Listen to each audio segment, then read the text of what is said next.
Today's episode of the BS Podcast is brought to you by SeatGeek, our presenting sponsor and favorite app for buying and selling tickets for sports and music. Go to SeatGeek.com to start using SeatGeek. Don't forget to download the free SeatGeek app and our promo code BS.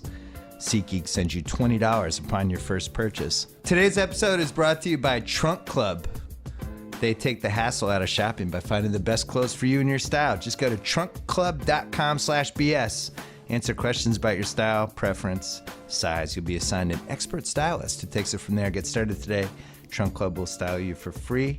Free shipping both ways. You only pay for the clothes you keep. Go to trunkclub.com/BS. And we're also brought to you by HBO Now, home of After the Thrones, the Ringer's post-game show for Game of Thrones. We're producing the post-game show for Game of Thrones. Oh, they're doing a post-game show now? Yeah, we're doing it. HBO Now, Andy Greenwald, Chris Ryan. It premieres on HBO Now a couple hours after the show. So there exciting. you go. And they'll tell you what happened, because I never know what the hell happens on that show. I love it. Know, once it's over, you go, what happened? Yeah, I watch it and I go, the tall blonde lady got mad at the guy with one hand, and I'm just an idiot. So they angry at the Yeah, so they go, all right, let's start. Yeah. Clear enough for you? All right. Yeah. That was the voice of Louis C.K. Can you picture us? Wait, do people call you Louis or Louis? How does that work now? I've never been able to decide, so I just, I'll tell every other person Louis and every other person Louis. I had a Most Bill. people call me Louis. Yeah, that's what I want to call you, but I don't know if, Louis sounds more formal. Yeah, it is more formal. I had a Bill versus Billy situation for a long time and finally went with Bill, but my whole family still calls me Billy. Sure. But it is weird. You feel like you have two identities almost. That's okay. I like having a couple. Yeah, a couple of different things people call you is a good thing in life. I Do think. people call you CK? Like, do you have buddies who just say, Nobody. hey, CK? Nobody. Not one person. Not one single person. You get mad if they call you CK. Nah, there was one guy call me CK. I didn't end up liking him, but I used to like him. So thanks for coming. Sure. I've read all the reports about you're broke apparently now. I feel really bad. I didn't know if we had to pay for your car or how's that. What's bankruptcy like? Is it rough? I'm so not broke.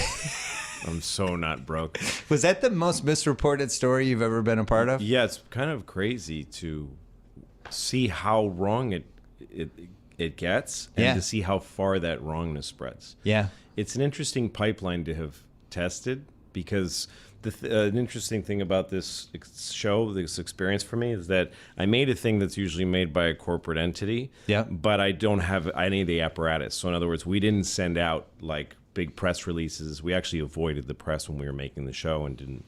So they don't have any guidance or relationship with us. Yeah. If Fox or ABC makes a show, they have a staff of people that are all about PR and all about handling the press, and they talk to those people every day. So they go, here's the new show that's coming, here's what we're trying to achieve, here's what the selling points on it, and they walk you through it. They walk them through it, and they always know what's going to be written.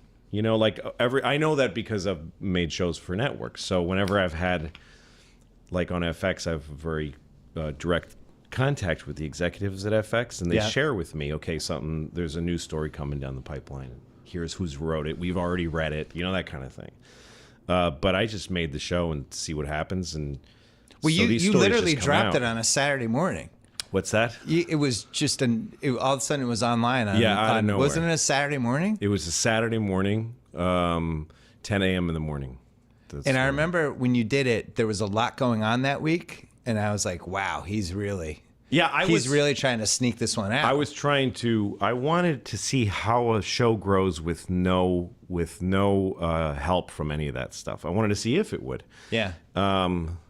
So I actually picked the worst possible, the dark side of the moon of promotion time, because it seemed like it was intentional though, because it was. You picked literally the worst possible day. That's you right. picked the day when news organizations try to they just fired somebody and they try to bury it at 5:30 on a Friday or 10 Friday o'clock on a night Saturday. is considered the worst time. Yeah, or the best time to bury something. Right. But that's because people are working on Friday night. They don't even consider Saturday morning. Right. Saturday morning is not time.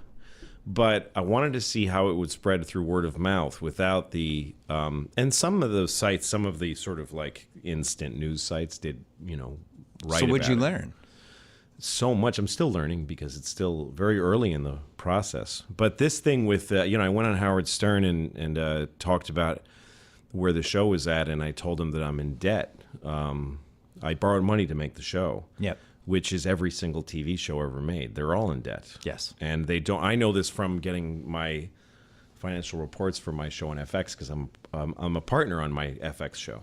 I mean, I have participation in the profits. Yeah. So they send me a thing that tells me, and I read those, and it says this show is in deficit, and it stays in deficit for a long time. Like after they get their first round of advertising dollars for running the show, they're in deficit.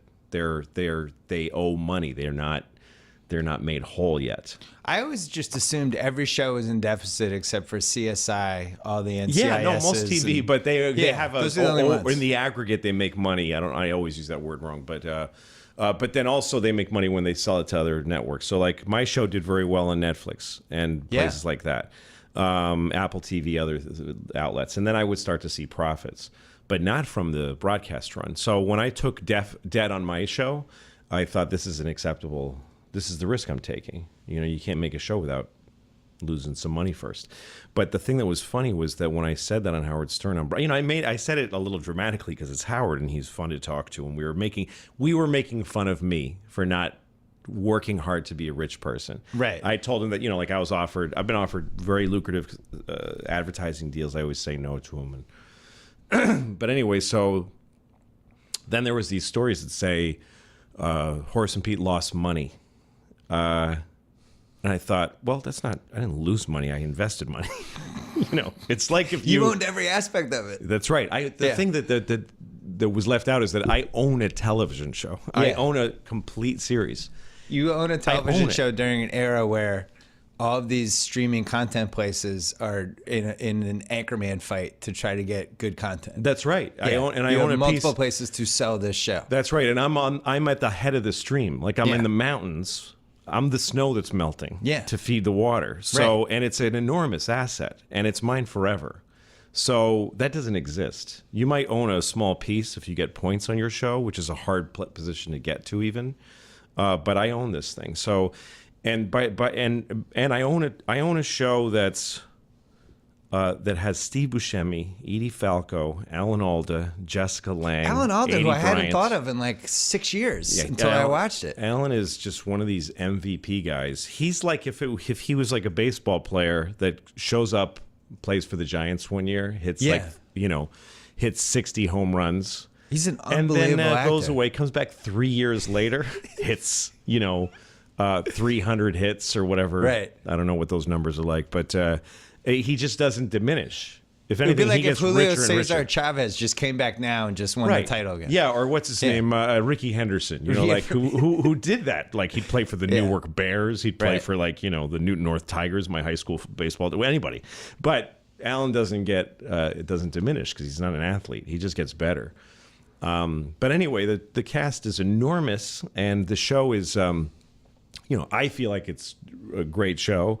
But also, it's the critical acclaim has been off the charts for it. So that's what I own, and yeah, I'm right now I'm in deficit until I get. But it's making money while we're sitting here, it's selling and selling and selling and selling. So well, you didn't promote it at all. I didn't promote it at all. That's the other thing is that when I look, one of the reasons these shows are in deficit is because the advertising budgets often eclipse the production budget on television shows. So they'll spend millions of dollars on advertising.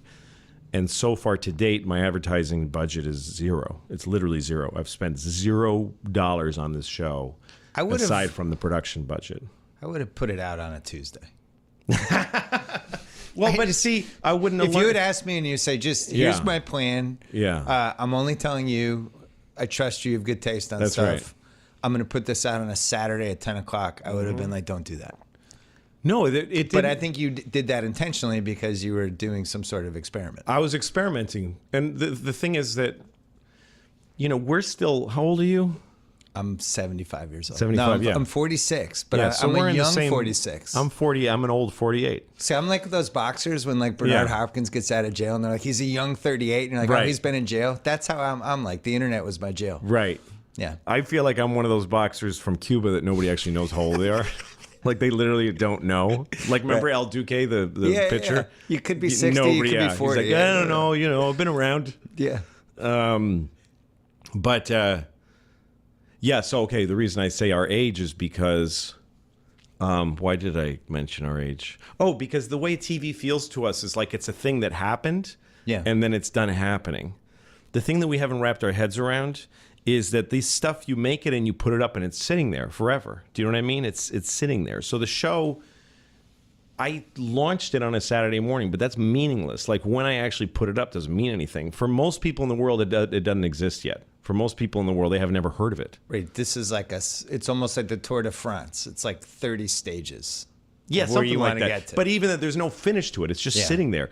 It's really like I made the movie. I just made it. I let a lot of people watch me make it because I made it. I'd make it. I shot Wednesdays and Thursdays, edit Friday, and we For were 10 on straight the- weeks? 10 straight weeks. We made the show over Wednesday. We would table read Monday, rehearse Tuesday, shoot Wednesday, Thursday. Edit Friday, and the show was on the website Saturday morning, and then I'd email out Saturday morning. My biggest confusion until fortunately Louis K, who you know and I know, he was able My to tell me publicist, what, yeah.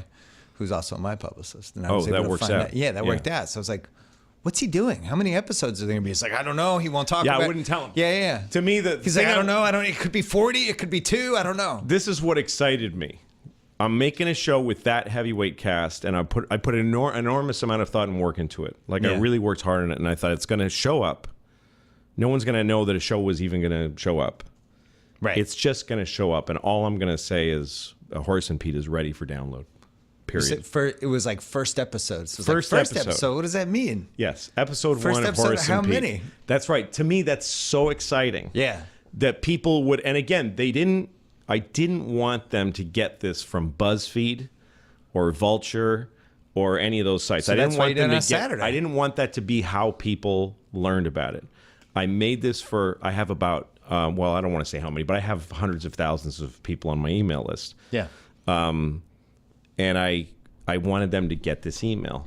The people that have been buying my tickets and my comedy specials and that stuff, to me, they were the first target. And I knew they would spread it. But I'd rather that either you got it from me or from somebody who has my email. Well, and you also have all the TV critics who love you. You knew like that's going to go up, and you're going to get right. 5 But a or lot 6 of them were getting people. like I had 5 seasons of my show, and it was like at the end nominated for best series ever, best comedy series for 3 years in a row. Like we had such a. There's a way that failure can hurt a TV show, but there's a way that success can hurt a TV show too. There's a way that road can be distorting, and there's an end to every road. There's an end to every road of success. Do you know what I mean? I felt that in your last season. I thought that was the underlying theme of that season, is that you were like, I've peaked with how people feel about this show, so now I'm going to start fucking around and trying stuff. Yeah, I'm gonna stop. You got to land this plane. You got to land it now. Yeah, you got to land it, and then you got to disappear. You know what I mean? And then so the you next took thing, way more chances in that last season, I felt like, than you did in the other. Not that you didn't take yeah, I chances think in the that other might one, be but true. That might be true. But wasn't the Russian apartment episode the last that was season? the season before. What was the last season? What was last the biggest season- risk you took? The Russian apartment episode was when I was like, oh, he's Really fucking around He's now. really experimenting. Yeah. This is Yeah. this is going places. Yeah. The last season was, I'm trying to Last remember. I season don't was- remember. I don't have it in my I gotta head. say, I can't totally remember the sequence either. Yeah, I emptied saw it out all of my them. head once. Well, the last one had there was the episode where I fuck a pregnant lady and she goes into labor. You had that? Yeah, that was the opener. that was fun. That was hilarious. And then there was the You know what What? you know what I've found out with content? Yeah. There's so much content now. I think I saw something about how 15 or like in 1999 there was like 25 scripted shows in production, and now There's there's like- like 140. I think it's in the But I mean, that doesn't mean 300s we're now. watching all of them. But I just No. remember when I was a kid and we were growing up with the 3 TV stations, basically. Yeah. And I remember like everything about everything that I watched, like the Good Times, JJ gets shot, it's a double episode, like all those moments. And now there's so much good TV. It's like I watched all your shows and then the next one's on and I don't go backwards with it almost. No, You're that's the thing. same way, Most people don't go backwards anymore. It's like porn. It used to be you knew what all the porn was. There was Debbie Does Dallas, Right. and there was Deep Throat, Taboo, and Marilyn Chambers, the green behind the green door. That was kind of it. Yeah. But now I don't know why nobody will ever watch it all. No. Like it seems like they could stop making porn now.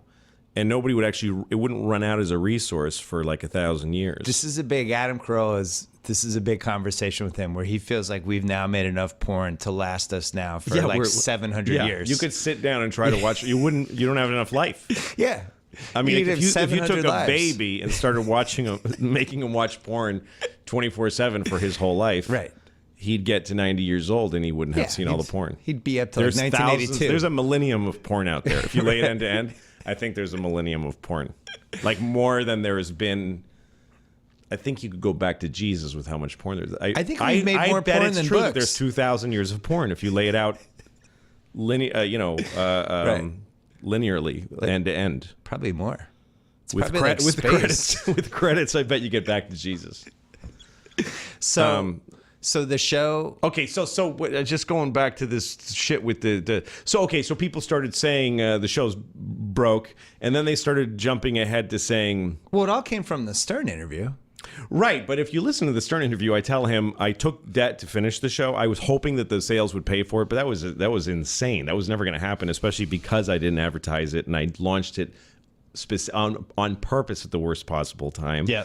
The money was to be made later, but the laying out of the show, the event of the show, for the people that were following along, was meant to be a small, intimate experience, and I knew it would only be a few people. But it also it felt like 10 plays. That's what it is. It's like a 10-act play. Yeah. And I started to realize as I was writing it, this is a finite piece. This isn't a series in terms of like, hey, let's go 5-10 years with this. This is a 10-act play, and it has a beginning and a middle and an end to it, and each piece has its own sort of life to it. But when I started to realize that, I thought I could put everything I have into just these 10. You know what I mean? So I put those out, knowing all the time how many I was going to make and how far the thing was going to go. Although there's ways I can continue with it. There's in my head, but I haven't decided whether I'm doing that or not. We can't get into a spoiler alert. No, we don't want to spoil anything. Yeah. But anyway, so what I told Howard was that I took on debt to finish the show, but that by the end of the summer, it's going to be gone. I'll be in the black, which is true. I mean, watching the sales the way they are, by August or something, I'll probably be clean.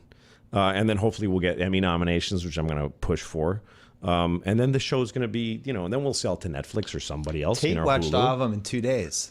Did you really? You took him to a dark place. It's hard, right? It's hard to sit through it. Came in the morning. He was kind of shaken up a little bit. He's only like 23. Yeah, no, it freaks people out. Yeah, you freaked him out a little bit. And now that I've got all of them for sale at the same time, you can buy them all with one click. Right. Now it's crazy how it's selling. So I knew all this, but what people took out the part where I said we're going to make our money back and said he lost money, and then other people wrote the show's a failure. He lost money. It didn't work. Right. And I saw that and I was like, how did they extrapolate that? That's so first weird. of all, it's a lack of education about what the entertainment climate is. Right? I don't think that's you why. Have so many different. I think it's just more fun to say. I think it's more fun to say. Oh, you think it's just easy to just jump on it? Well, it's just more interesting. Nobody wants to click on a story that's like the jury's out on how Horace and Pete is doing so far. It's in deficit, but sales are strong. That's not a clickable story. Louis C.K. lost all his money on Horace and Pete, and it was a total failure. It's very clickable. So that's what I think guides how they write. I think you should have played with it and done a couple planted things where you're just like at a bank, like with your stuff. Well, the Howard Show boosted sales. Sell one of your cars. The whole story did great. Yeah. I mean, people have gone beyond and written that it's been canceled, which is really bizarre. But that's a whole other thing. Because you own every piece of it. You'd basically be canceling yourself. Yeah, I know. It doesn't make any sense. Because what happened was I wrote, basically every time I say anything, they write some weird, a whole other thing. So I wrote an email to my fans of the show saying, so that was it. Because I didn't want to, when I sent the last episode out, the email that came with it, I didn't want to say, here's the last episode. Because you didn't know how many there was going to be. Yeah. So, and your friend here didn't know when he's watching it, how many are there going to be? So when the 10th one came out, I wanted people to watch the show without knowing they're watching the last episode. I wanted them to have all the feelings of something ending, the way it feels when something ends, which is you don't know what's going to. To me, that was a great live present to be playing with and to use dramatically on the show. The whole show benefited, I think, from that angle of it, that nobody was sure where they were going or how long they were going to be made to stay there. One of the things I've learned really dramatically over the last year is how the first story determines all the other stories. And if you get there first with whatever the angle is, that's just going to shape what the rest of the angles are, for good and bad. So like when I broke up with ESPN, and I decided not to say anything the first couple of days, and they started planting stuff. Right. And it was basically like, this was a financial decision. He was difficult, and he wanted too much money. I was like, I'd never even talked money with them. That's and right. it had nothing to do with money. And it was the day after I went after Roger Goodell again. And 18 hours later, all of a sudden we're breaking up, and people are like, well, he wanted too much money. It's like, are you following the timeline of what happened here? The first time I went after him, I got suspended for 3 weeks. And the next time in 18 hours, I'm out. Well, nobody does follow the timeline. And I didn't say nobody's anything. paying as much attention as you would hope. Right. It doesn't. All of this is casual interest for everybody. Yep. And they look at it out of the corner of their eye, and it's like 1 out of 50 things they click on even that hour, and then tweet about and then forget about. So that's how that kind of stuff spreads. But that's the same thing that happened with when I sent out my last email saying, so that was the end of the show. That was it. I mean, the show has a narrative ending to it, to the 10 episodes. Yes. And so I said, would say that's true. So obviously that was it. And I said, now that the show's finished and complete, I'm going to go and tell the world about it. Because now the next phase is that it's a complete 10-piece library that's available now to anybody who wants to see it. And they'll have a different experience because they know there's 10. They know that there's sort of a definitive ending to it, and they'll come to it with that knowledge and watch it all at once. Now it'll get binge watched.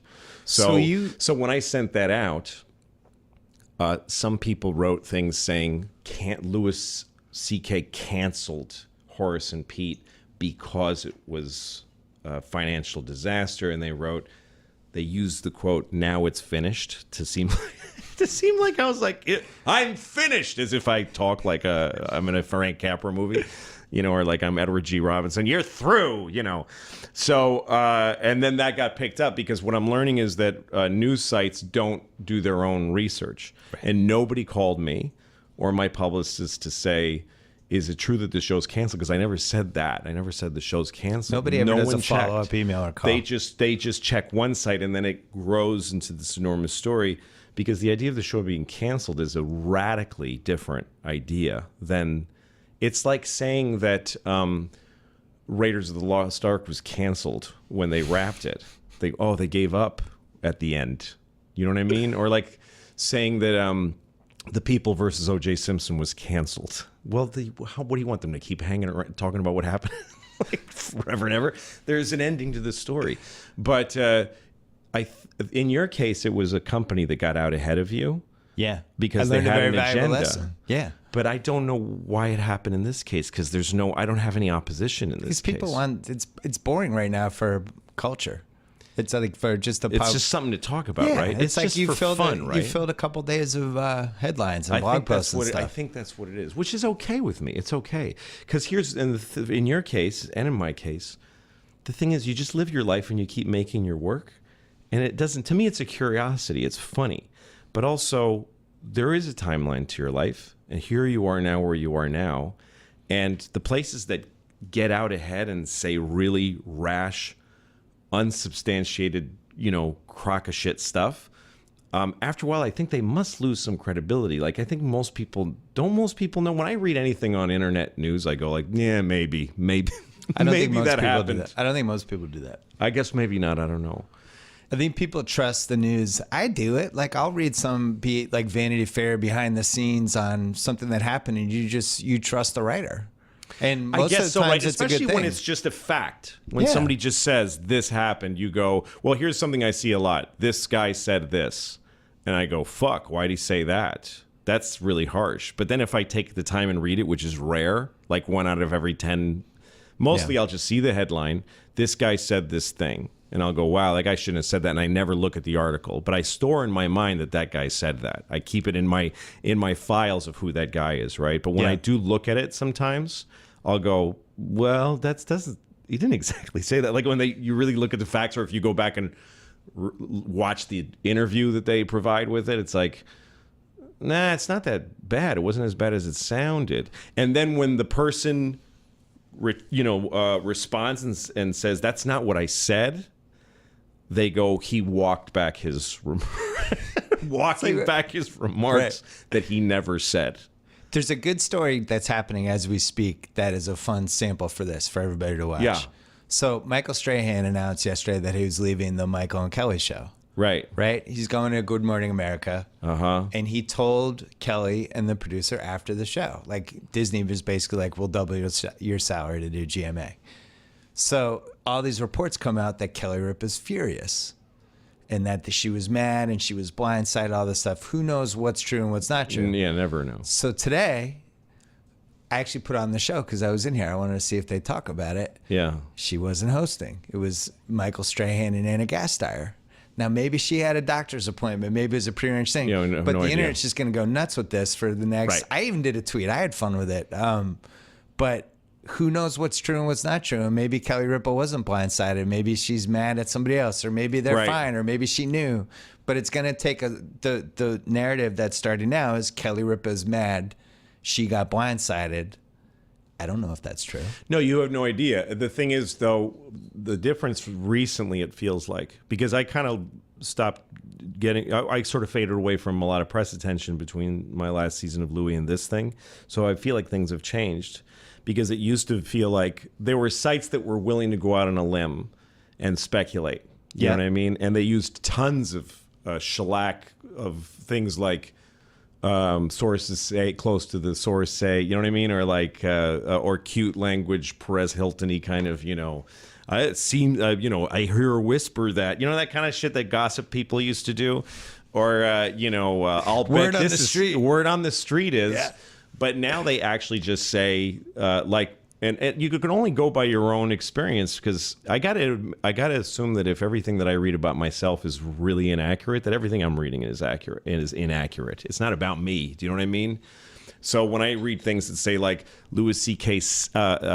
States or confirms that his show is canceled because of financial concerns, when they extrapolate something, they just say this is a fact, because it's all moving too fast for anybody to check it or to give a shit. I have no interest in correcting any stories about it. Why would you do that? Like, why would you go out? I mean, when you have an opportunity, which I have plenty to talk in public, you just say the truth about your life. And then someone else is saying some speculation about your life, and people choose which one they want to, it's probably more interesting to read the speculation. So I don't know. It's also, you have Twitter, which is 140 characters, and you have the way that everybody writes headlines now. Yeah. So headlines now are like, Louis C.K. went broke doing Horace and Pete. That's just the headline. And then you read the story and it's like, wait a second, are we sure he went? Right. But it's the same thing. And in Twitter, they pass it along. And and again, it's okay in the end because time keeps going by. So like, the places that want to go on record saying that that's the reality of my show, well, then it's going to continue living. It's going to grow because I'm promoting it now. I would say you're in a pretty good shape with 10 hours of content in a climate and also, where it's not everyone's a bad place killing for content. Right, and it's not a bad place for the story to start, which is that I'm an underdog. I'm hurting. You know what I mean? I have there's no downside to people thinking that. To thinking that the show that I'm having trouble. That's okay with me because we can perpetuate it if you want. Yeah. Oh no, I'm really fucked. Yeah. I'll buy you lunch after we do this. I know it's tough times for you. But you must have at least thought about just going into Netflix or Hulu or someone and just being like, just give me $25 million for this right now. I'll give you 10 hours. All of this is in the future. I can and will do that. I'll find somebody to buy the show. I mean, I own a TV show, so obviously I'm going to sell it to another outlet. I mean, I'm in the same position that FX is with the show that they make. You just flipped it. Normally it airs on TV. Yeah. And then they pay $31 to binge watch it a year later because That's their right. friends So tell them the watch it. binge watching is the first income stream. Right. That's the thing. And what has been interesting has been watching people kind of like figure out and debate what the price point should be and what this show is. No one's ever, that I can think of, done anything this way. I'm not the first person to make my own TV show, but because of the profile of the cast and because I came off of 5 years of a winning TV show that was doing well, it's in a really unique position. But I charge money to watch it, which is an odd thing for people now because they're used to streaming and having a subscription. It's odd and it's not odd, though, because I never watched Mr. Robot, and then everyone was telling me to watch Mr. Robot, and the only way to watch it was to basically either get the whole season or pay by the episode. That's what basically it is. what you did. Yeah, that is just what it is. And so you see people trying to figure it out and talking about it on the internet, but then in the end, people that like it go, well, whatever, I'll pay, and they pay for it. And that's how the show, that's how I was able to afford the show. And the fact that I'm going to be at a deficit in a couple of months, I mean, I'm over halfway paid off the bills for the show at this point. I couldn't be less concerned about you paying for this show. Yeah, no, I it's think not going to. it's the greatest era for you to do this that's ever existed. Yeah, this is just when to do it. And then once it's kind of gone that route, I'll put it on Netflix and it'll just be there for who wants to, or Hulu or Vimeo or wherever else, or a broadcast or a cable network or something like that. There's a lot of buyers right now, for television. So. Hold on one second. Yeah, if you're ahead. just getting started or you're building a growing business, MailChimp makes it easy. Is that right? To connect with your customers and sell more stuff. Totally free to get started. No expiring trial. No credit card required. We are using the MailChimp for The Ringer. What is MailChimp? My new website. It's a newsletter service. Sends out newsletters. So our website's going to launch this summer, and we've been writing content in the newsletter, mailing it out through MailChimp. It's been awesome. We're closing in on 200,000 subscribers. That's great. Thanks to MailChimp for helping me and everyone at The Ringer build our audience. Incredibly easy to use and totally free to get started. No expiring trial, no credit card required. How long have you had your newsletter? Since I launched my first thing on my site, I did Live at the Beacon in 2011, I think. How long did it take you to get to a decent level where you were like, oh, I'm at 100,000 people have subscribed? It happened pretty fast. Did it? That show sold very fast. Good. So I think it was a few months, like 2 or 3 months. Were you obsessively checking the numbers every day? Are you one of those No, people? I mean, I get an email in my pocket every hour. Depending on how I feel psychologically, I'll write my web guy and say, let's go to one every 4 hours for a while. Right. Or let's go to one every hour. Right now I'm at one every hour because I have something current on sale. Right. It's a fun email to get. It is, and it tells me everything, how much I've sold of everything I've sold on the site, and where my subscribers are at. And so, it's a fun thing to check once in a while. Can I ask you about some of the decisions creatively with Horace and Pete? Yeah, please. Yeah. First of all, you got really genuine and awesome performances from a couple of people I hadn't thought about in a while, like Edie Falco. He's amazing, and Steve Buscemi, and like all these people were locked in. But then you said before, like you basically did a read through on Monday and you taped it in 2 days. Like, what part of the process gets people to that point where they just bring in their A game when you're just kind of rushing this out every week, basically? Well, we didn't know how we were going to do it. It was a very new way to make a show. Yeah. I don't think that there's a show that exists that's like this or has for a long time. I mean, they used to have Playhouse 90 and stuff like that, but those were plays. And I think and those were like known plays. Yeah. And I think they would probably do like a rehearsal for months the way you do with a live, with a play. So you need the actors to buy into this because it's a big risk for them. They're not rehearsing. That's right. They're putting themselves on the line. line, and the show is very raw and very naked. There's not much protecting you. There's no soundtrack. I mean, there's some music, but there's no score, and there's no editing. We don't edit the moments. We edit chunks together. Yeah. And so, it is asking a lot of them, and we did a lot of preparation. I mean, I wrote all these episodes back in like August, September. And after I wrote them, we had a lot of table reads. I would bring everybody over to my house and we would just sit down and read. So you wrote the entire show I wrote in August, the whole September, season, or most of it? Over August and September.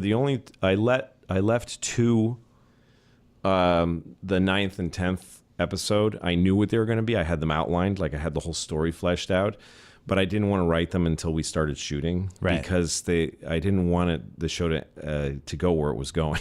Yeah, like I didn't like. But you knew where it was going. I knew where it was going, and I thought, let's just start shooting, and maybe another ending will occur to me, because I didn't want it to end the way that it did the season anyway. And but I just couldn't escape it. It just never felt. Nothing else felt right. So, but anyway, I knew what they were. It took me a day to write each one because I had them like line by line fleshed out in my head already. But anyway, the first 8 episodes were completely written, and I would have. Did you have somebody you trusted in your life that you were showing them to, or were you just sure? Totally I mean, those people soloing are credited too. Vernon Chapman is an executive producer on the show. And Vernon, he does stuff with the South Park guys. Yeah, he does. He works with Matt and Trey a lot. Yeah. He has a lot of fascinating shows that he's done. If you just IMDb him. Everybody loves that guy. He's a really brilliant guy and a very giving and generous guy. Like he just listens well and he adds well and he's extremely bright. I feel sad that he's not in my life. It just seems like he adds stuff to everybody Vernon else's helps life. everybody. Maybe I'll just try to make friends with him. You should. But Vernon is also very busy, so I could never get him to sit down and write anything with me. But what he was, so he's out and working with Matt and Trey. He's also got 2 little kids, and so I would just send Vernon stuff and then get him on the phone for a couple hours, and he would talk to me. Once in a while I was writing, I got Vernon to come and sit on my couch. That's the biggest help that anybody ever does me, is like sit on my couch while I'm writing. Because then what I do can they just do look when up they're once in a sitting while on and the go, couch? does this? I'm writing and I look up once in a while and I go, does this make sense? Or I read it out loud to them and we discuss it a little, and then I keep moving. So what are they doing when you're typing? They're just like reading a magazine? Yeah, well, magazine. People have their own phone and their own. For the phone? Yeah, Okay. sure. Yeah, it's not, there's not like a fan in the corner. Magazine. I'm like in the like an old brass 1980s. fan. Yeah. Pretty good newspaper. Yeah, so he did that for me. Dino Stamatopoulos did some of that work for me, and also Annie Baker, who's a playwright who lives in New York. I met her. She did a great play called The Flick that I really loved, and she won a Pulitzer for The Flick. Wow! And she's just like an independent Brooklyn playwright.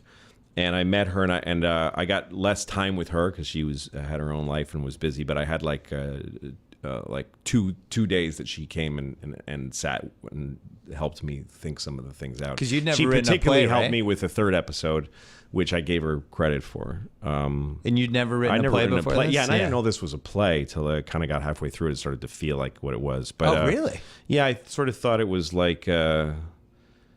I knew who the people were, and I knew what the show was about to me, and then the more they started talking to each other on the page for me, I was like, this feels like a stage play, and or something. Yeah. I thought maybe this is like it's like a multi-camera drama, or a sit-dram, situation drama. It felt like something out of the 1970s to me, like how Maude or All in the Family was filmed almost. That's the way those shows were filmed was very respectful to the idea of live performance. Yeah. And that's the way I did when I did Lucky Louie. That was the idea behind that. The series I had on HBO was really let it feel like a live performance. But and I had a live audience that really enjoyed the show, so I had a lot of laughing on the show. But there's a thing about laughing on a sitcom has been so discredited by its abuse that you just can't hear it anymore. So I saw this thing on YouTube called Abigail's Party. It's a Mike Lee play. Michael Lee, the filmmaker, wrote a play in the 70s, and they made a sitcom-looking version of it. They just filmed it with multi-cameras on a set that looked like All in the Family, like that style set. And I was blown away by it. And it's really funny, and there's no audience. There's no laugh track. That's kind of what was the jumping off point. I thought I want to tell that kind of a story. And also it was 2 hours of one scene, 2 hours of a constant conversation that does 2 hours long, no break. And originally I thought I'll never cut in this show. It's going to go from that's hard A to B without a cut. Yeah. It's just going to be a live performance. And I made the first thing that started to form the idea of Horace and Pete as a bar owned by a family was that, I wanted it to be a business, and I wanted 2 sets, a workplace and a living room. And I thought, I don't want to cut though. Like, can I have a little piano music? Boom, boom, boom, and here's the house. So I thought, what if they're in the same building? What if the apartment's upstairs? so that people can go up and down the stairs without cutting. That was the first idea I had. And I thought, well, then it's a family-owned business. That's how I got to a family-owned business, that they have the place upstairs and they live downstairs. And then once I got there, I let go of the thing of like, you can't ever cut or have separate scenes. I just let go of it with what I wrote. Before you write stuff, you get all these crazy ideas, you know. I don't remember what your original question was, but no, that was one of them. Then the follow-up question was about how you pick the customers, because some of them seem to be people in your life. Yeah. So wait, you asked me about getting the performances up. So yeah. So once I wrote the 8, then people came over and they sat with me and read it, and then we'd talk, and then they'd go home. But yeah, we just decided we just decided we're gonna do this in this workflow. We're going to and we didn't know how we were going to do it, really. The first week we really discovered it. Every Tuesday we come in and we would read it. Like we'd go all the way through the episode on the 2 sets, just walk from one set to the other, and we just go all the way through. And the thing is, the show is very exhausting emotionally. So we do it once. Yeah, we do it once, and then we'd be like, all right, let's do it again. And we do it twice. And then I go, okay, let's just do the second half one more time. And then be like, and I'd look at everybody and I'd go like, let's stop. I mean, on Tuesdays, we would be done by like 2 p.m. because we just couldn't keep doing it. We couldn't keep reliving these moments. Yeah. And then Wednesdays, we'd kind of have this feeling like it's tape day. And we'd get mic'd and put on our costumes and makeup and stuff. And then now the cameras are there. And there's just a different live. There's no audience, but everybody kind of get this game face on. And I had certain coach things I would say, like off book tomorrow morning or you're fucked, you know. And then once we're taping, we'd do like a big chunk of the thing, versions of a big chunk. And sometimes I'd say things like, well, if you want it to be on TV, you better do it now, because this is the take I'm using. I'm not using anything you've done yet. Right. And you see people go, oh, fuck. Pressure's really good for good actors, you know. But anyway, sorry, go on. What were you? Customers.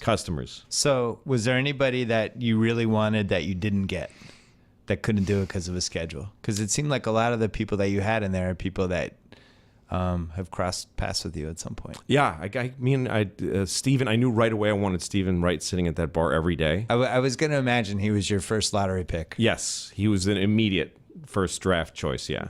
I mean, I knew I could get him, but he's the Boston DNA on that. Yeah, stuff. It's like I remember reading about Tuna. What was the coach? Tuna. What was the coach? Bill Parcells. Yeah, he would get his guys. He'd go get his guys. Yeah. Like he'd go start with a new team, and he'd go around to their houses and knock on these old guys' doors, and he'd be like, yeah, and he'd be like, come on, we're gonna.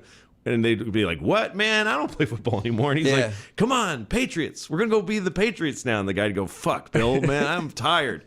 But he preferred guys like that to whatever new young college kid. Yeah. Because that veteran ability, I'm not trying to age Steven Wright too much, but I just know what Steven can do. And I know that he has this deep, terrific soul, and he's such a lovable man. It just wasn't realistic to see him sitting at a bar, sadly drink. Oh no, wait, it was totally realistic. Exactly. He's perfect. Yeah. So he's the first customer that walks in, you know. So how do you end up with like Jessica Lange? Okay, so Jessica Lange and I, because that one threw me for a loop. Yeah, well, Jessica Lange and I sat together a lot at awards shows because she was on American Horror Story winning Emmys. Oh, and the FX table. And I'm always at the FX table, and with all the horror she people. likes sitting next to me because I would make her laugh. You know, those things are fucking boring. The Golden Globes is the most boring thing you'll ever attend, and that's the most exciting of all the award shows. And that's right, and it's boring. And there's always a kind of even exchange between glamorous actresses and comedians, which is that we're happy to sit next to you if you're a glamorous actress, and she gets entertained. So I enjoy charming somebody like Jessica. She enjoys being entertained, and she's a really cool person with an amazing history. She was in King Kong's hand. She was the most beautiful woman in the world in the 1970s. Yes, it was like her and Jacqueline Smith. So I used to sit and chat with her and make her laugh at the Golden Globes and say inappropriate things about whoever was on stage and stuff and crack her up. I just liked her. I liked her. Yeah. And so when I started putting this together, I thought, is there a way to use her? There's got to be a way to use Jessica. And I talked to Buscemi about it because he was the first person to come on, and I used to talk to him a lot about the show. Yeah. And he said she's got a great voice, and she's different than a lot of people to do what she does, Yeah. So you sit down, you go, it either writes or it doesn't. I had her in my head. I thought of a character for her and a place for her in the family as this kind of hanger-on boozer. And it worked. It worked for me. So was there anyone you didn't get that you would that have I been wanted? perfect? Yeah, as a I wanted customer. Uncle Pete to be played by Joe Pesci originally. I wrote it for Joe Pesci. Really? Yes. Joe Pesci? Yes. And I contacted him and I courted him. I tried to get him to do it, and he was very nice to me, and I got to know him a little bit, and he finally passed.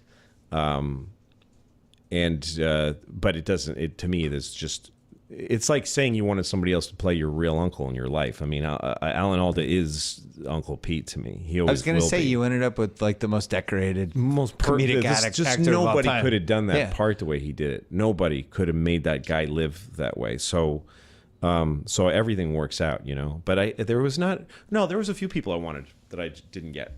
Did you think of having like because it's a pretty dark show? Did you Yeah. think of having like the Norman Cliff type character that would be Somebody a little, funny? little levity? I just wanted to make sure it felt like they were really people that might be at a bar. To me, I wasn't thinking in terms of entertainment value or comedic value so much, except for there are people like that are on the show because I saw him at the Comedy Cellar. Kurt Yeah. Metzger, who plays the guy who sits with a stack of newspapers and drinks coffee. That was a big bet. That was a big, like, who knows how this is going to work thing, because he's just this really wily comedian. He's a really unhinged, hilarious comedian. He's, to me, a really exciting new stand-up. I mean, new to me. He's probably been doing it for 15 years or something. But I got his voice in my head, and I thought I handed him a huge thing, which is he like leads the conversation in every episode at the bar, and I had an instinct that he might be able to do that. So I wrote that stuff for him, and he turned out to be great, But he was never meant to be like, he's going to be really funny. He was meant to be, this is the kind of guy who's like, he can't stop talking. The kind of guy who like will attack people at the bar and say obnoxious shit, and nobody quite likes him. Do you know what I mean? He's just a constant. Well, that's what Cheers, because Cheers was such kind of an uplifting, funny show for the most part. Right. And bars are just not like that. No, Bars they're are not. the opposite. They're not. A bar is an interesting place because people are very open. They'll say anything at a bar. They're argumentative. Yeah. They're candid. Yeah, first of all, They're people are drunk. able to go, like, somebody will go, like, I like Donald Trump. Somebody will go, like, well, that's because you're a rich asshole. Like, they'll say, and the other guy will just shrug. Like, nobody quite gets in a fight. Yeah. Or somebody will just suddenly say, I kind of killed my mom over the years. She died because I abused her. Something like that. Yeah. Like, people I just held, say, I like, held her meds off. Yeah. yeah, and other people will kind of shrug. Yeah, I've heard worse. Like, Right. there's a moment where Tom Noonan says, Stephen Wright says, imagine if everybody in the world killed themselves at the same moment. Even babies. Imagine a baby killing himself. And then Tom Noonan says, I saw a baby kill himself once. And those are the kind of things you hear at a bar once in a while. Yeah. I saw a baby kill himself once. Like, I remember- what the fuck was that, When I lived in Charlestown, there was a bar called Sully's on Main Street, and it opened at 8, and at about 7:40, guys would be lining up to go in, Right. and it was like I'd be going. Most of the time, I'd be coming home because I would never get up that early when I lived there. But you'd see these people, and you'd go, what's more depressing, being in a bar at 8 in the morning or waiting online at no shit. 7:50 in the morning to get to the bar at 8? It's much more depressing to be in the line. Well, the thing about a bar is that you're not alone, but you're not with anybody. It's like the Billy Joel line, they're drinking sharing a drink they call loneliness, but it's better than drinking alone. So it's like a bunch that. of people being alone together. You just to just me, perfectly quoted Billy Joel. That's a hard lyric. I thought you were going to screw that up. But you no, nailed that's it. You nailed the lyric. The thing to me is what the show is a little bit about. If it's about one thing, it's the tension people feel between wanting to be alone because that's safe and it's that there's solace in being alone, but is a desperate fear in being alone, right? But then if you're with people, there's comfort in being with people, but there's danger in being with people because you can get hurt by people, and it'll take you to a scary place in yourself sometimes. So people live in this constant tension of wanting to be like safe but not alone, safe but not alone. So a bar is a place where you can sit there and everyone's leaving you alone, but you're not alone.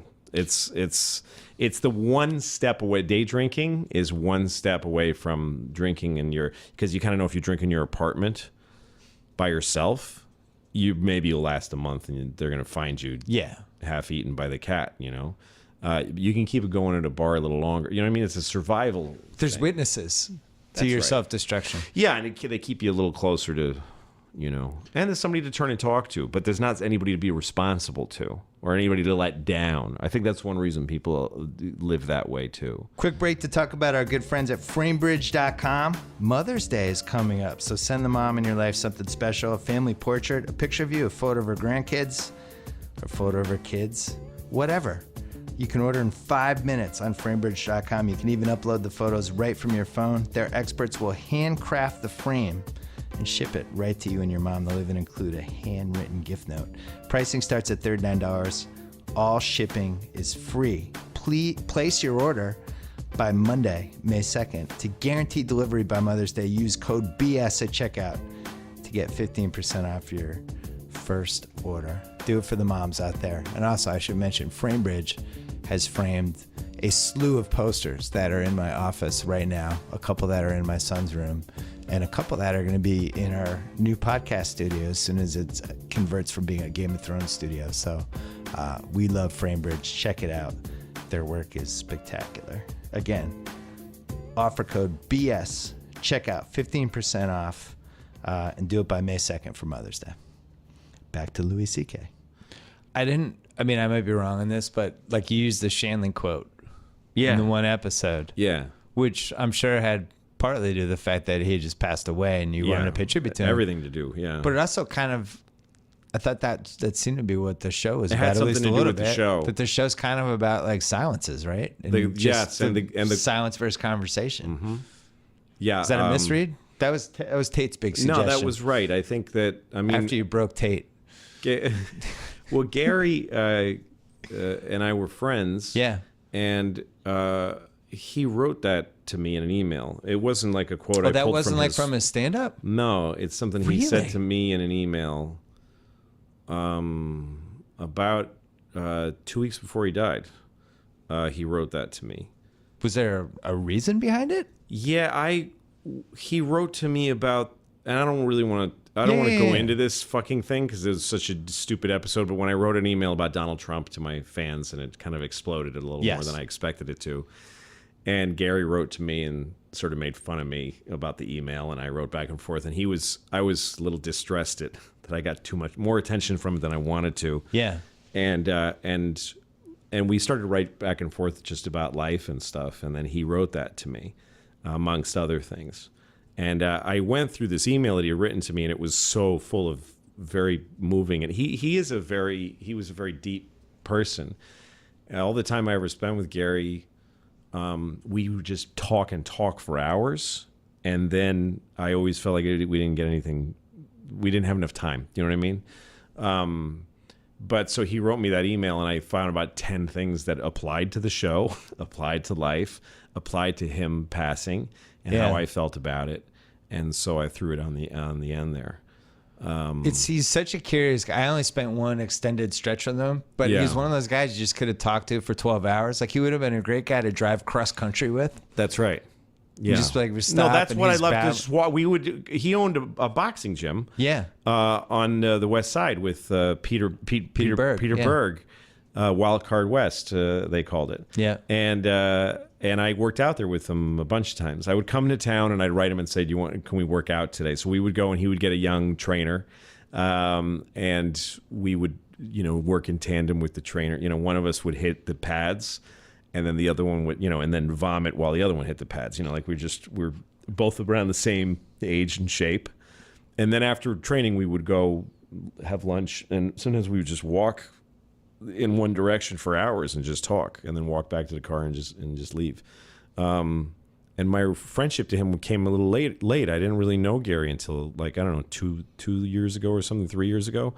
But it became a real constant for me. He was very generous with talking about the road from nothing to success, which he had an amazing run. Yeah. And he shared a lot about what goes on inside the inner workings of a person during those kind of big changes.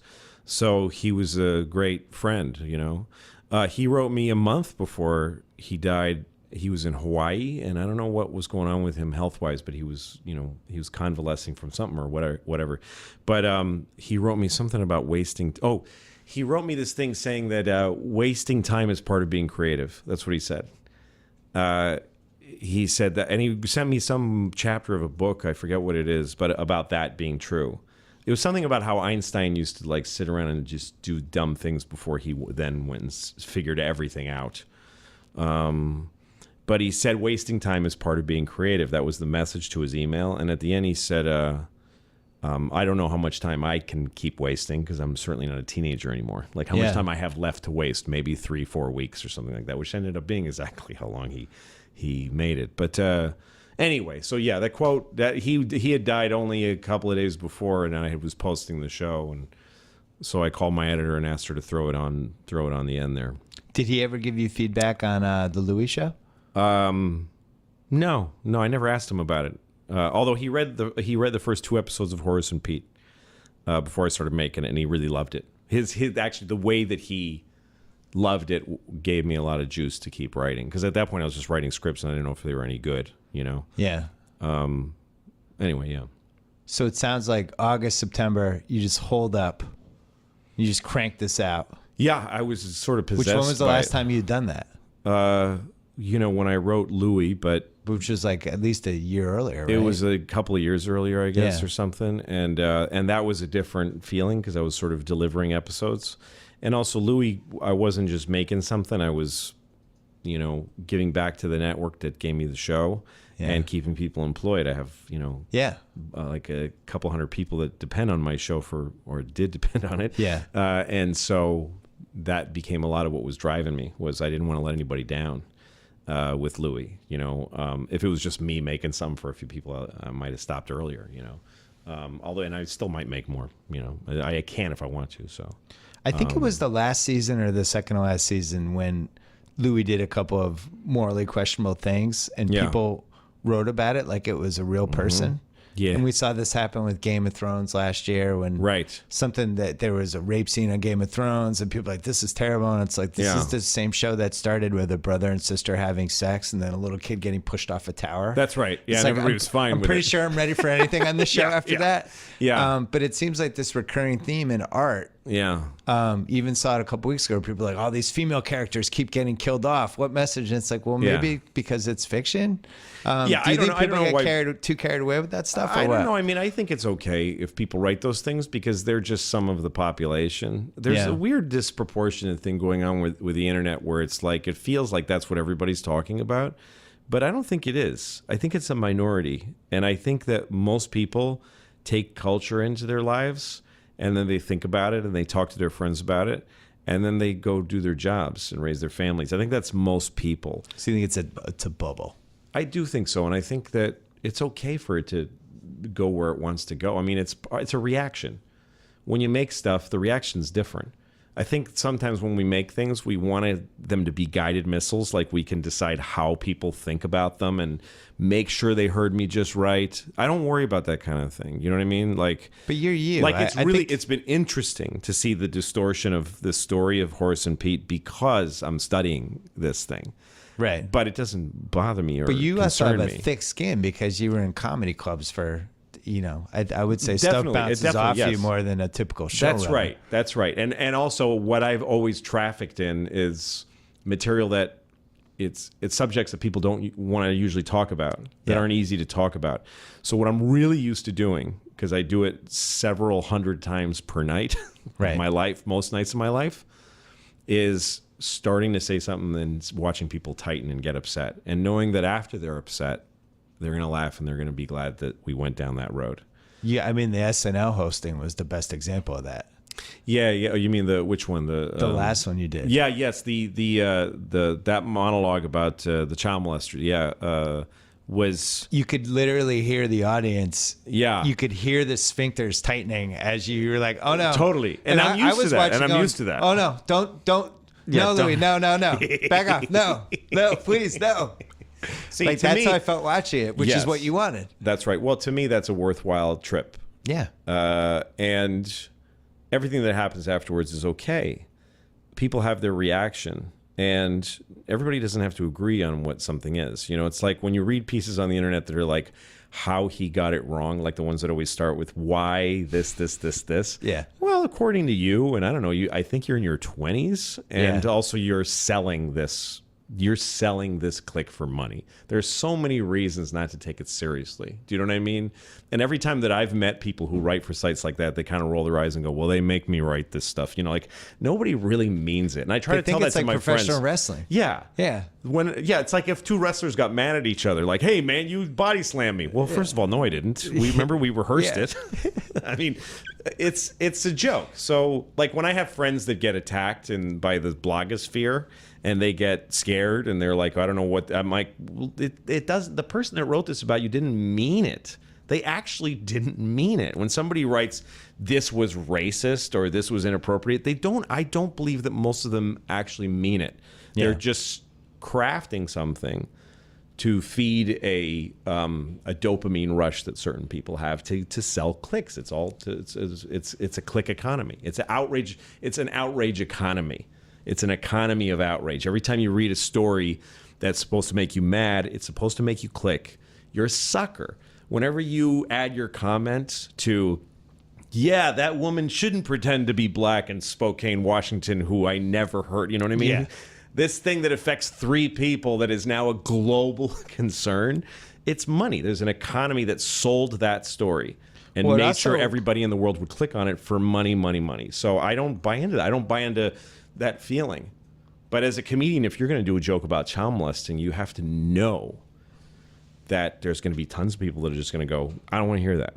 And I did it on Saturday Night Live, which is not, a late night comedy club. That was a high wire act. That was a very mainstream place to do that joke. I was going to say, it's like I love the Fast and Furious movies. Yeah. There's only a couple trained race car drivers in the world who could go on SNL and do that bit. Yeah, I ran the set many times in clubs before I did it because I wanted to know that it was airtight logic-wise. And to me, I stand behind it because it's all true. I mean, it's just a truth. It's maybe a truth that you don't like to hear, and that's okay. It's okay for you to be upset that I said it, and it's okay for you to dislike me for it.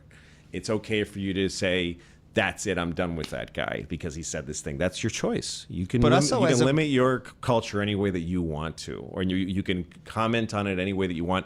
In the end, human beings continue to choose comedy as an important part of their cultural diet. And part of making that choice is to get upset once in a while. It helps us, I think. What helps you as a performer when people know that you're going to push the envelope every once in a while. Yeah, and that's the other thing is that I'm starting to reach more and more people.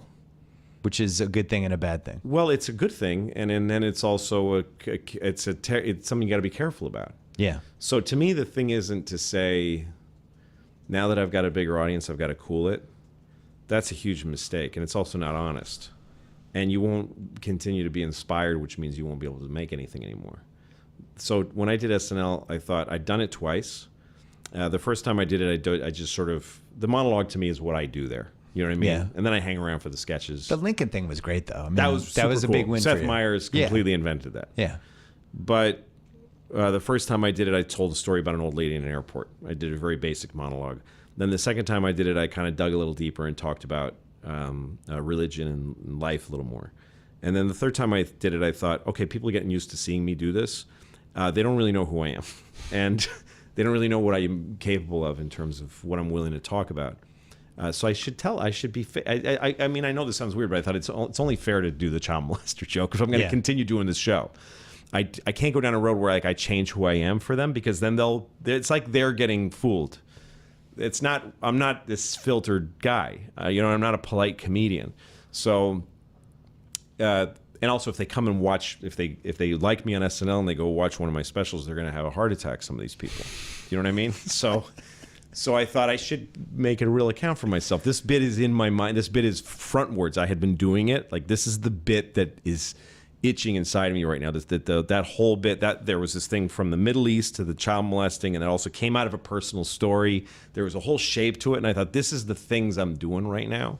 So it's only fair to lay it out and just let the chips fall. If it turns into that the outrage from the monologue would have taken me down a few pegs, I thought that's appropriate. I want to be in the right place in the culture. I don't want to be bigger than I ought to be. Do you know what I'm saying? I mean, you've laid out a lot of people I think creatively have been in that situation, not just comedians, but like I think Pearl Jam was in that place to some degree. Tell me what you mean by that. Well, I think Pearl Jam got bigger than maybe Eddie Vedder wanted to be, and that's what the documentary is about. Is right. He felt like there were all these bandwagon fans, and he was playing because he genuinely loved the music. He never wanted to be on the cover of Time magazine. Yeah. And he was like, oh, Jesus. So the next album they put out, the first single was Spin the Black Circle. Right. Which is just I hate that song, but some people like it, but it's just loud, and it's not a song that would ever be a hit. And that was his reaction to that. He's like, oh, you want us to be this? You just Here's need our to know first what single. I really am. And what that does is it keeps your flow going. In other words, when you thwart what's real about you in order to keep creating content for a financial need, you're just not going to make it. You're not going to keep also, going. some people are destined to be liked by a certain number of people, and once you That's go right. up here, you have your number. You're gonna lose that. It's very dangerous to be liked by more people than should like you. Right. It's very dangerous. It's bad for them and it's bad for you. There's going to be a shock down the road for them. You must have or read this. you're going to dilute yourself and Right. take yourself to a place where you can't live with who you are. So I think if you make an honest account of who you are, and then you live with the results, and the results will be appropriate to who you are. If you have I don't have a thirst to be big. I've had many opportunities to do things that would have made me much bigger. Comedy movie type things that would have I would have been more like a guy that would be recognized at a mall by children. That's not right for me, I don't think. So and it's okay. It doesn't feel bad for people to reject you if they're rejecting you based on who you are. Do you understand what I mean? Well, I think the reverse of that. Like Steve Martin wrote the best thing I've ever read about this in his book. I think it was called Born Standing Up. He was basically like, he reached such a crazy level of popularity that when he went to do his stand-up shows, the people, like, he could have said anything and people would have been dying laughing. Yeah, that's bad They're too. reciting the lines, and That's he's right. just like, wow, I've nowhere else to go. Yeah, that's This not has good gone either. to a place that I don't want. That's right. There's all kinds of bad ways this can go. Yeah. If you I really think care both about the directions. If you're saying things just to piss people off, I don't know why do it. If you're saying things just to please people, that's the short-lived victory. But if you just say the things you believe and the things that you like to say and that mean something to you, if you stay close to the gut, then everything will work itself out. Do you know what I mean? The rest will be whatever it is. Well, Louis became a much more serious show, I felt like, as it went along. Would you Yeah, agree and I with remember that? when I first started doing the show, there was episodes that were funny and episodes that really weren't. And so then I would see some of the reactions. Some people would go, "What that wasn't funny. I'm not watching this anymore." Make and then, me laugh. Yeah, and then other people would go, "I really liked this." So I go, "Okay, I'm going to keep making the show the way I want to, and I'll catch the audience that likes it, and I'll lose the audience that doesn't. And if the second audience the audience I'm losing is bigger than the audience I'm getting, they'll take me off the air. I mean, it's that simple. I'm okay with the level I'm okay with being 5 times smaller than I am right now. So, like, I'm okay financially, and I'm happier when I'm more obscure. Whenever things calm down, and I can walk the streets of New York, and mostly people don't give a shit who I am. I'm just more comfortable. I would say you're more famous than that. Yeah, it depends You on must get what's going recognized on. a lot more than that. It goes in waves, Yeah. And I don't mind it. It's a goodwill, I mean, if I'm walking down the street and like a fire truck blares their horn and the couple guys wave at me, that's like makes me really, really happy, I do like that there's way too many shows now, obviously, and it's tough to figure out which ones to watch. But there was this really bad trend with comedy shows on TV, especially with networks, for about 20 years. Yeah. Where it just became set up, joke, set up, joke, set up, joke. That's right. And like my favorite network show ever was Cheers. Yeah. Cheers was a show that happened to be funny, but it had real poignant moments in it, and they'd have 4 or 5 minute scenes where people were just yelling at each other or fighting, or like when Coach died, it was as sad as any moment that had been on TV. It does feel like we're starting to drift back with that, with some of these half-hour shows. Like even my kids love Blackish. Yeah. Blackish has some serious shows. That's what I've heard. And Carmichael also. Carmichael does it too. They're not just churning out the jokes. Right. It's something I worked on a show called Cedric the Entertainer Presents, with Cedric's show, and one of the head writers was John Bowman, who was a real veteran writer, and he used to call it the tyranny of the joke. That you just must get to the joke. But jokes are conversation stoppers. They're not. Jokes have a corrosive, nature to them. So if you're talking with your friends and being funny, like you're talking about something that's making you all laugh, and then somebody cracks a joke, everybody goes like, "What are you What are you doing? Or what are you trying to be cute?" Like it's, you know what I mean? And that's what sitcom dialogue sounds like a lot of the time. But yeah, it's starting to drift back into some interesting places. I heard that show, The Ranch. I've never seen any of these shows, but I've heard that's also the Kutcher Show. People like that show. Yeah, but it's a little more serious. There's so much TV right now that for me, the funniest shows, the shows that really make me laugh are like Portlandia kills me. Yeah. Because it's about just energy and moments. And there's creative ideas about the stories too. But Portlandia is just about watching Fred and Carrie take opportunities to be just super fucking funny, and it's very inventive and strange. So there's a million kinds of great comedy right now. There always are. But yeah, it has a rhythm to it. We're running out of time. Yeah, sure. So not I could talk to you for 5 hours, but just like the average podcast, you want to go about 80 minutes, and then people can't download them. No. Is Louis coming back? It might, I think about it sometimes. It's an autobiographical show. That's what makes it different. Yeah. If Louis was a character that didn't look so much like me and act like me and stuff, it would be a different thing.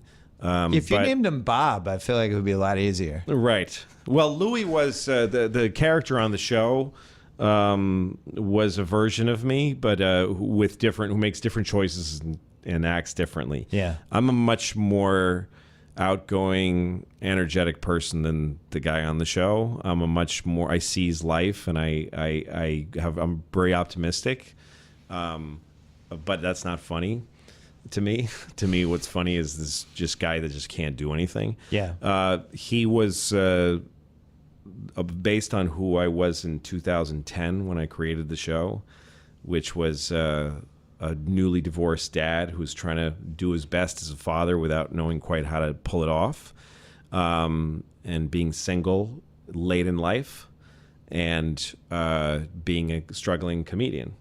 That was and a New Yorker, a member of the random streets of New York City, with all the grit and shit of New York City. That to me was who that guy was.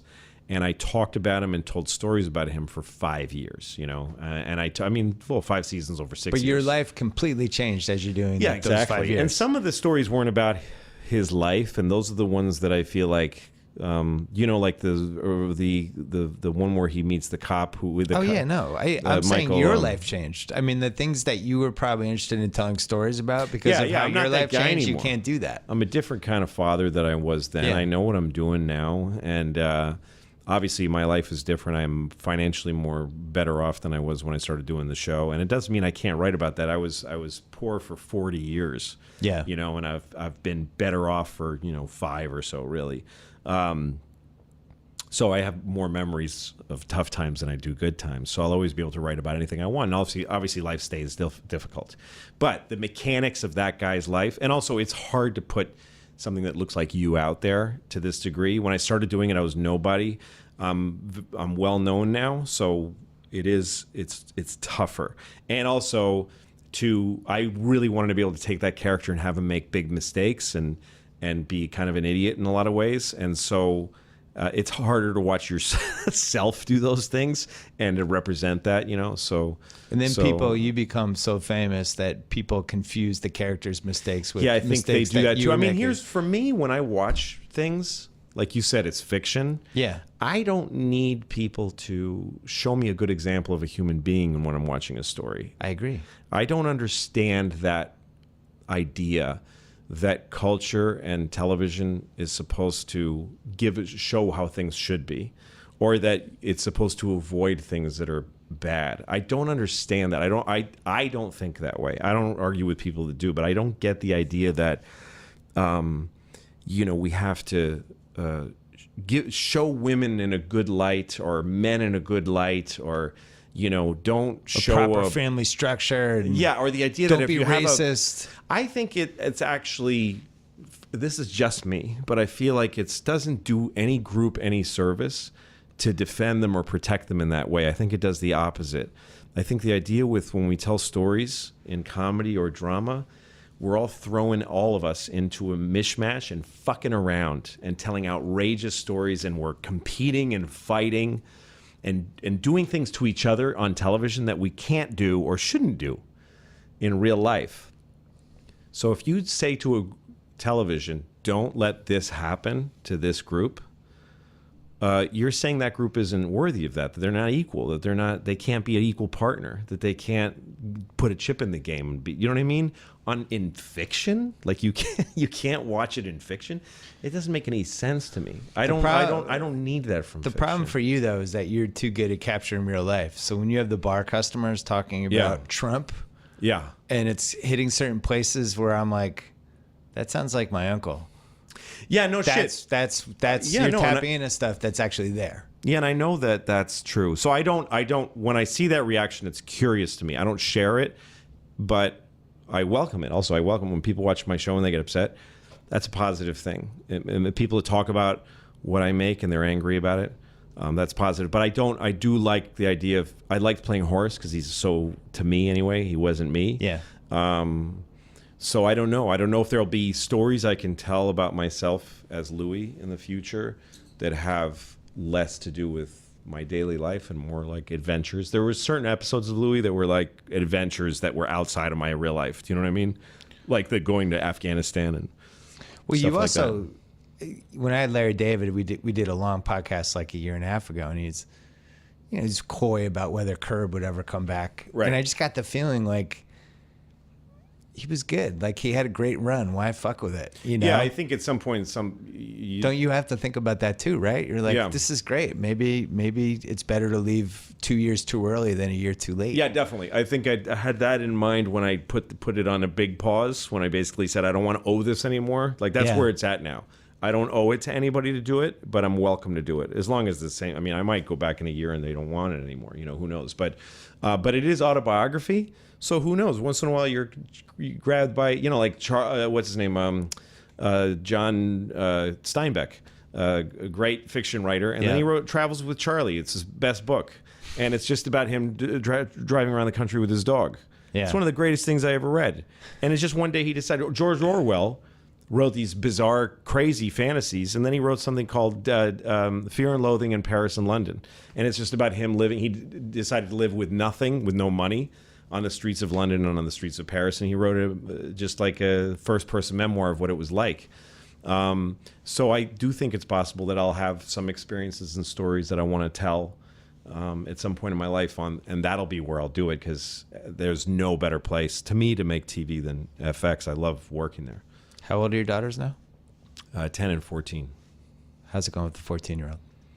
She's good. She's a really bright kid, and Still nice to you? It's her life, Still nice to you? Yeah, we have a good relationship. Okay, good. Mine's turning 11 next month, so I'm sorry. I'm really getting focused on it now. Yeah, no, it's the moodiness is, It happens. Everybody gets. Yeah. We talked about this last When time. you get older, you get confronted by difficult truths about life. Yeah. And about how you feel, about how stuff starts coming in really clear around 11, 12, 13, 14, and you can't blame a kid from go from Santa Claus to there is no God. That's a rough trip. That's a rough trip. Yeah, my kid's almost 11 and hid her tooth that she lost under the pillow, hoping the tooth fairy would come out. I was like, I just want to freeze this. Just please keep believing this for as long as possible. Yeah, for as long as, and kids will always do it longer than they believe it too. Right. Well, now it's a financial move for her. Yeah, definitely. Yeah, she's like, I still believe in the tooth fairy. So if she's doing it when she's 17, I'm going to be concerned. Yeah. So right. LouisCK.net. Yeah, that's where you can get Horace and Pete. It's $31 for the whole season. $5 for the first episode. $5. What a lot of people do, sample. I'm seeing, is they watch the first one and then they complete the season after they've watched the first one. That's the most common trend. That's what your advanced metrics are telling you? Yeah, because a lot of the buy the $31 is a 26. Because I get told how much when I average out how much we make on that price, it's $26 on the nose almost every day. So that means that's 31 minus 5. So people are watching the first episode and then which is great.